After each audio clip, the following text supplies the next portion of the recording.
mokile kelama esali mami buhe bele olelo ye banite. Mbote mingi na bino bandeko balandi ya Vom Télévision etando ya bonsomi etando ya bwania etando ya bolamusi banjo na pongi matono mingi na bino na tango pengo ngai bopesa kabiso ya kolandaka émission na bino mokolo mwalelo oyo ekoya kokatya mabota na bino na tina ya kotangisa bino na tina ya kolimbolela kabino manaka na biso na kati ya calendrier africain bokoko na biso baindo totondi bino botondi pe topesi bino penza bambote mingi bisika bozwami tango pengonga ekoki oyo wapi tolukaka koyeba lelo tozali mokolo nini na kati ya manaka na biso tika to simba babuku na bikomeli pona kokoma ete mokolo mwa lelo kati na manaka na biso tozali bongo mokolo mwa nkandu mwa zomi na motoba awa na bosuki si bopemi ya minei kaka na sanza ya mibale tozali na yango eleko ya yambo eleko ya mvula ntete mobu monkama na tuku misato na misato na kati ya manaka na biso baindo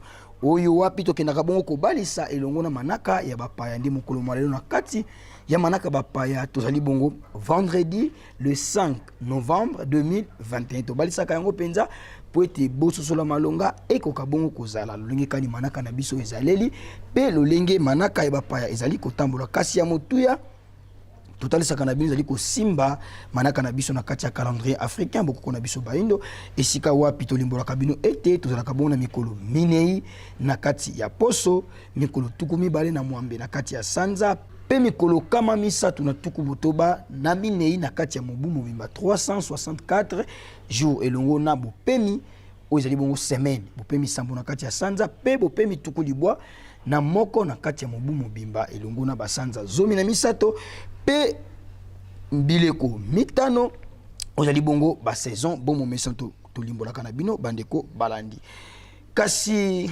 soki mituna mikozalaka epai na bino bozangaka te na kobenga biso kokomela biso na banimero ozali bongo affiché na site de Vom Télévision po bozwa biyano pe bandimbo ya malamu oyo kosunga bino bokoka bongo penza koyeba lolenge kani manaka na biso e kotambolaka matono mingi bandeko bande Vom Télévision bomo mesano tokosukaka biso na bino wana tese na kopesa bino manaka ya mokolo kasi tokoyaka lisusu okati ya mabota na tina ya kotombela bambotama elamu na bandeko na biso banso baye babotami mokolo mwalelo na boyike totombeli na bino banso bambotama elamu bambutukulu ya mbote tata mokeli akanisela bino na kobakisela bino mikolo ebele na kati ya bomoi na bino na tina ete bokokisa mai bosila koyana yango na mokili tika tokende kotombela mbotama elamu epai ya mama Afrika nengwa matondo mayunga bango basila kobota mapenza mokolo mwalelo ya totombeli bino ba mbotama elamu ambutukulu ya mbote motema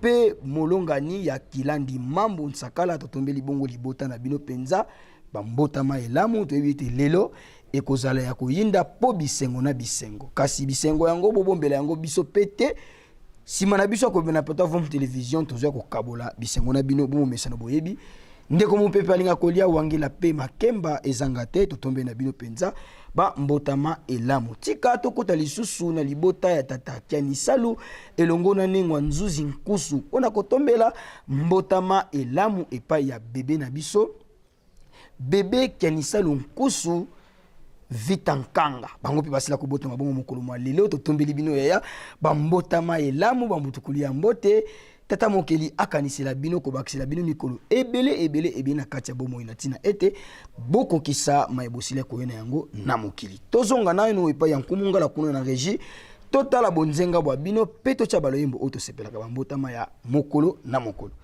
tosepela elongo na bino lelo mbotama na yo lelo mbotama na yo lelo mbotama na yo lelo mbotama na yo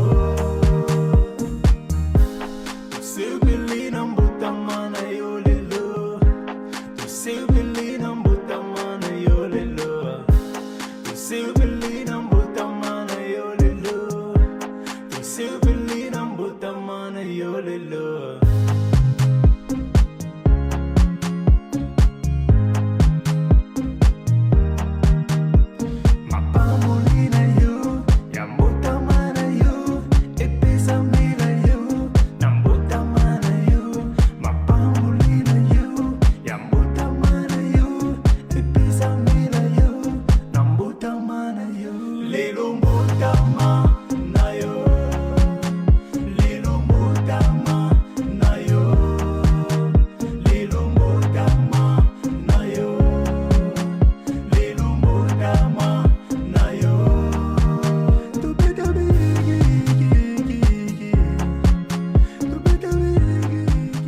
Matono mingi bandeko balandi ya Vom Télévision etando bonsomi ya bwania pe ya bola musiba indo na pongi to uchi ko kembela ya biso bandeko ba botami mokolo malo biso ba to na bandaku tika to bakisila bango mapamboli likolo ya bomo ina bango kasi toyebi ete sima ya kolongwa epai ya mama Afrika tokoya lisusu epai na bino ya nzuzi pona kokabola bisengo ya mbotama ya bebe na biso mokolo mwalilo na bino pe ba bosepeli totombela bino bambotama ya lamu tika bobenga biso kaka na ba numéros ali bongo affiché avant 48 heures manaka na bino ekota tokoyamba yango pe tokosepela elongo na bino bo momesa matono mingi bande ko bande ya Vom Télévision soki tozuite ya biso liteya na kati ya rubrique ya vidéo du jour tokokabona ka te tozonga kuna tani ya régie kotala nini balengeli biso lokola vidéo du jour mokolo malelo tokutani biso na bino na simana yango tolanda.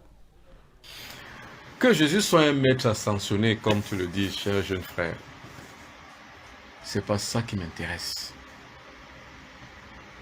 C'est pas ça qui m'intéresse. L'intérêt que je porte est que le noir que je suis, qui est-il? Comment Jésus doit être ma référence alors que les gens de mon âge savent que dans sa génération, dans sa généalogie, il y a des êtres humains qui ont été plus grands que ça. C'est ça qui m'intéresse. Je recommence ça, c'est très très important. Jésus n'est-il pas un être ascensionné malgré tout?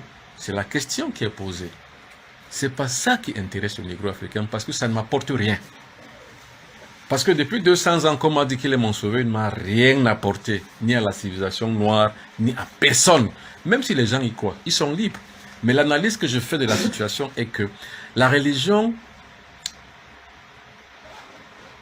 est attirée par ceux qui ont l'incomplétude de la vie matérielle et qui croient trouver donc derrière la religion leur délivrance, leur libération. Et ils croient y trouver également aussi leur espérance.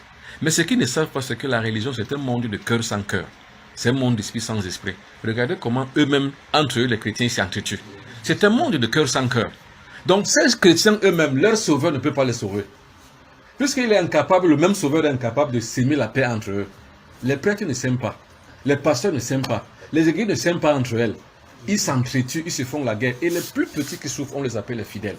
C'est-à-dire que les gens qui sont tous les dimanches à l'église, qui donnent la quête, qui donnent l'argent à un monsieur qui ne travaille pas. Qui lui se réveille le matin, pénal avec sa femme et ses enfants, culbute toutes les femmes de l'église. Mais lui, il est là le matin et on lui donne de l'argent. Il est peinard, il ne fait rien du tout. Le prêtre, le pasteur ne fait rien. Mais il est là tout le matin, il est là et à diriger, à exploiter les femmes des autres. La plupart du temps, même entre eux, disent aux femmes des autres, quittez vos maris. Ils ont divisé les familles. Qui se divisent eux-mêmes et divisent d'autres familles. Donc on va dire qu'ils n'ont pas de vrai sauveur. Donc, pour moi, le maître ascensionné, normalement, c'est quelqu'un qui doit pouvoir mettre l'ordre de bataille dans sa propre maison. Donc, si Jésus n'a pas mis l'ordre de bataille dans sa propre maison chrétienne, c'est qu'il n'est pas un sauveur. Comment donc il ne peut pas sauver les chrétiens qui croient en lui et viennent me sauver moi? Comment je dois croire qu'il est un maître ascensionné? Du moins, là n'est pas le débat, parce que ce n'est pas ça qui m'intéresse. Ce qui m'intéresse est que qui, dans le monde négro-africain, est un maître ascensionné? Je vous parle d'Imhotep. Voilà un véritable maître ascensionné dont les œuvres sont vues. Les pyramides en Égypte. La civilisation mondiale, humaine, internationale et planétaire, c'est l'Égypte. La civilisation la plus ancienne, c'est l'Égypte. Mais c'était sous qui? Imhotep. Ça veut dire que nous devons notre sauvetage à Imhotep plutôt qu'à Jésus. Jésus a apporté quoi de concret? À part la croyance. Maintenant, mingi bande ko balandi ya Vom Télévision etando bonsomi ya bwania pe ya bola musiba indio na pongi ya solo maimanso tokochela kabino na kati ya etando bonsomi ya baino ya tina ya kulamusa makanisi na bino kopesa bino mateya oyo kokumbela bino boyebi okati ya bomo ya mokona mokolo soki bosepelaki na biso kokumbela bino kitoko penza liboso ya ba bitando na bino tozongisa matondo na équipe technique mobimba ya Vom Télévision tosungamaki na mama social Nengwa Diakota Mbumba kuna na sima caméra pona nini te na eteni ya réalisation pe montage wa kina kumungala 9 lumière totondi botondi na bino banso équipe technique ya Vom Télévision pe bande ko bande Vom Télévision biso na bino tokutani na konso ya lobby kimia mfumu kimbango kati ya mabota na bino botikala malamu. Manakaya baino, kalamuye Afrika. Manakaya baino, tuyeba yango, tutosa yango, tusale lango, yango ya biso, tuyeba yango, tutosa yango, tusale ebele ba yebite utamokile kelama esalima mibu hebele olelo ye banite